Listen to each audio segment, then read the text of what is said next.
দেশকে বিশ্বকাপ জেতানোর পরই চলছে স্ট্রাইক রেট বিতর্ক।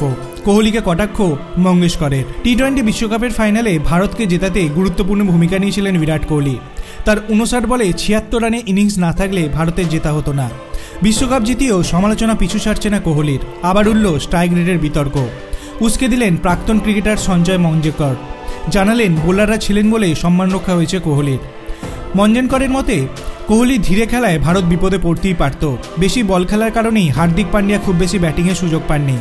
মঙ্গেশকর বলেছেন, কোহলির ইনিংসের কারণে ভারতীয় দলের ধ্বংসাত্মক ব্যাটার হার্দিক মাত্র 2 বল খেলার সুযোগ পেল। ভারত ব্যাটিং ভালোই করেছে, কিন্তু কোহলি এমন একটা ইনিংস খেলেছে যা ভারতকে খাদের কিনারায় দাঁড় করিয়ে দিতে পারত। শেষ দিকে তাই হয়েছিল। বোলাররা এসে দলকে বাঁচিয়েছে। প্রাক্তন ক্রিকেটারের মতে বোলাররা দলকে না জেতালে কোহলির ইনিংস নিশ্চিতভাবে সমালোচনার মুখে পড়ত। তিনি বলেছেন, ভারত একটা সময় হারের মুখে ছিল।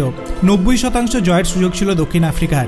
তারপর ঘুরে দাঁড়ানোর কারণে কোহলির ইনিংস নিয়ে অত আলোচনা হয়নি। কিন্তু ওর ইনিংসের অর্ধেক মাত্র 100 স্ট্রাইক রেট রয়েছে। আমার কাছে ম্যাচের একজন সেরা বোলারই। হারের মুখ থেকে ওরা জয় ছিনিয়ে নিয়েছে।